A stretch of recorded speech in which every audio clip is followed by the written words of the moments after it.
Hey all you rusty freaks, it's been so long since I've done a beach to base video, and with so many new people playing Rust, this is the perfect time.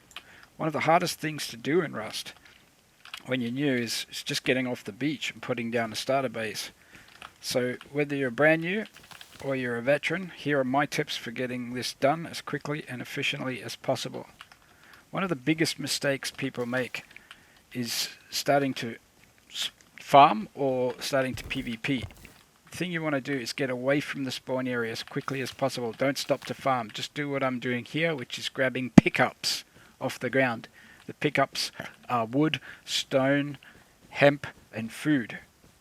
Try to get your health to 100 ASAP. If you get enough cloth, another good thing to do is put down sleeping bags so that you can spawn in case you get killed. And if you get enough cloth, you can also place down what's called a stash bag, and that's so that you can store things in it that you don't want to lose in case you get killed. Another tip is to get a bow or a spear, although no, I'm not a fan of spears, as quickly as possible in case you do run into other players or in case you find animals. The best animals to get are bears and pigs because they give you more fat, because you will need low grade soon. When hunting animals, building a foundation lets you stand on it, protect yourself from the animal as you kill it. You'll need some wood so that you can get a building plan. The next thing you need to do is hide yourself and study the map.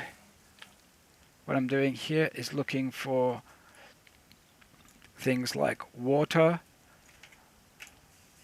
nodes, forests, and monuments. You want to be near at least 2 monuments, preferably 3, so that you can go to alternate recyclers.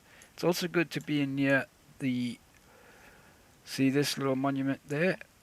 That's called outpost. You want to be near that because it has all sorts of advantages. Being near roads is also important because you want to farm boxes and barrels. You don't want to build near other players. It's also good to be near bandit camp. It's sometimes good to be near the ocean in case you want to take the cargo boat. So I've picked a spot and now I'm going to head towards that as quickly as possible. Another tip is to build small. You want your base to be secured fast. The smaller the base, the less attractive it is to raiders.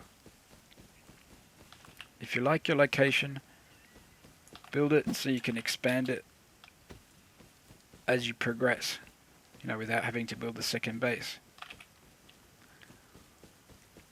Alrighty, the next few minutes will show me building my starter base. Remember to build small. You need to close and lock your first square, your first foundation, as quickly as possible, and then expand from there. Pro tip is to always have at least one of your door frames a double door, because if later on you find a roller door or an armored door that happens to be a double door, you'll be really annoyed that you can't use it.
What's going on here is that I didn't have enough fat to get enough low grade to build a furnace. So I killed this horse I found, and that gives me enough fat to build a furnace. Don't forget to put down a sleeping bag in your starter base. Also, an exploity, cheaty type of thing you can do is suicide yourself a few times and chop up your own body to get fat. I don't like doing that because I love realism, but it's a thing you can do if you're just stuck in an emergency and you can't get enough fat. So you've got your furnace down, you've got your base secured. The next most important step, apart from turning your whole base to stone, is having sheet metal doors, because wooden doors can easily be raided. They can be raided with swords, with flames, so you want to make a sheet metal door. To do that, you need to collect metal ore, and you need to get wood and put it in a furnace and cook it up. Another good thing to do is put a fireplace down near your entrance, because you can cook food with it, and also because if you stand near the fireplace and have over 50% comfort, that means there's someone door camping out the front waiting to kill you. In this case I'm in the desert, so I had to step a bit further back, but you can see my comfort is under 50. That means there's no one else creeping around. The more people that are near you, the higher your comfort will be. It's basically a budget anti-door camper radar. Now, since starter bases are so small, storage can be a problem. Here's a little trick to give you more storage space. Outside your base, on the last square where your TC is, you build a foundation, then a half wall, and then a floor/ceiling on top of that, so that it creates sockets halfway up the wall. This means that when you go back inside, you can build a shelf halfway up.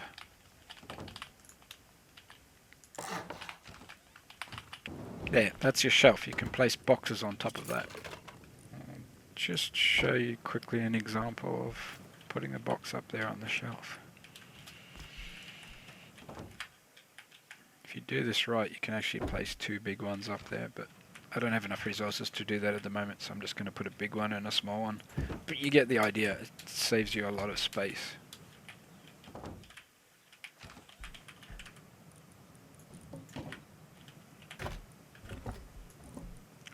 So I don't know if you recall, but the final stages should be converting everything to stone, which I've done.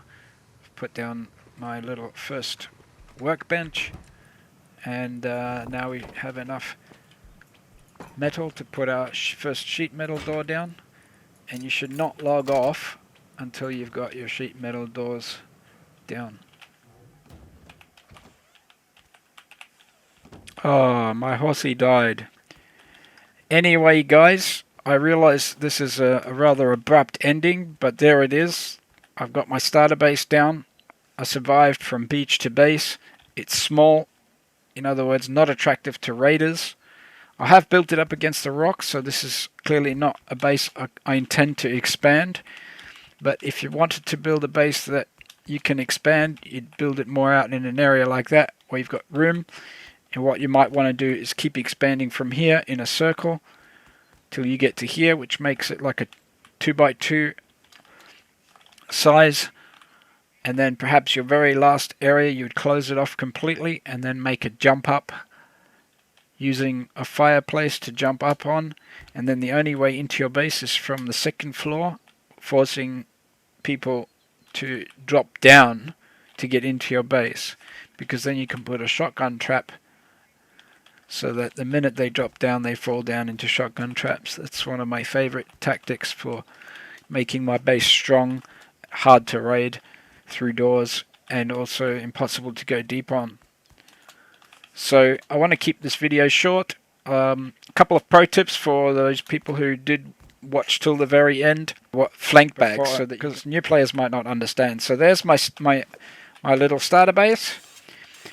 And you want to have flank bags all around. It's a good idea to put it north, east, south and west, so it makes sense to you when you just look on the map and you're not sure where to spawn.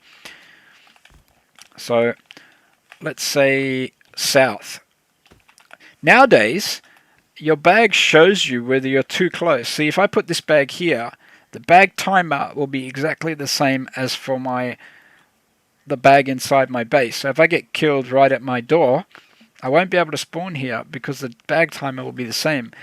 But what you do is you go away from one bag to the other, and when it turns blue, when it's yellow, it shares a bag timer with another bag. Once it turns blue, it's a new bag, a different bag timer. So if I get killed at my door, I can spawn here. So what I recommend you do is place down a stash bag, don't bury it, put whatever you need. Shotguns and other guns are a good idea. Nothing too expensive in case someone destroys the bag and finds them. Whatever you can afford, basically. Maybe some food, maybe some bandages, maybe, you know, like a rad suit. Whatever you want, whatever you think you need to deal with a door camper, and then you place your bag on top of it. So if you get killed at your door, or you've got a door camper problem, you can kill yourself inside your base, spawn out here. You need a hammer, so maybe put your this is new that you need a hammer to pick up your bag. It's a bit annoying, but anyway. Grab your gear and then go deal with your door camper. Alright? Good luck.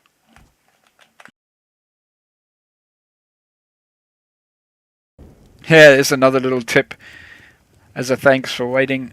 If you're new to Rust, you probably often forget the meat that's cooking in your furnace. You end up burning your food. If you take up all the squares with your food like I have here, that will never happen, because as the food cooks, it will eject the cooked meat.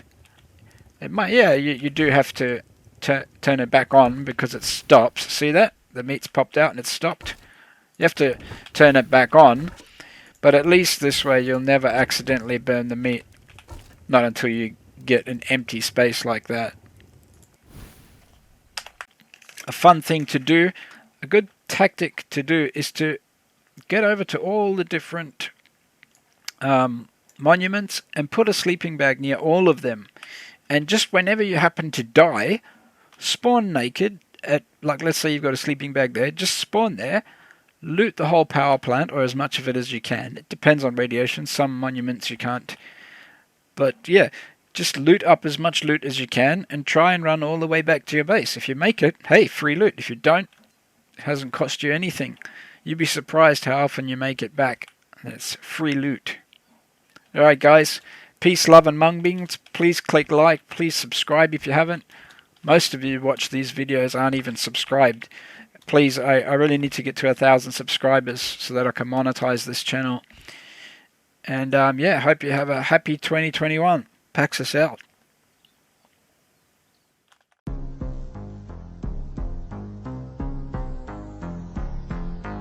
Hi Paxus, can you not raid my base? Hi Paxus, can you Paxus, can you Paxus, can you not raid my base? Hi Paxus, can you Paxus, can you...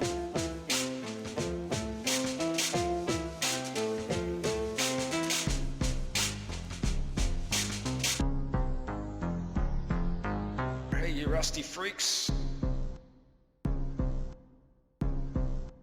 Freak, freak, freak, freak, freak, freak, freak, freak, freak, freak, freak, freak, freak, freak, freak, freak, freak, freak. Hi Paxus, can you not raid my base? Freak, freak, freak, freak, freak.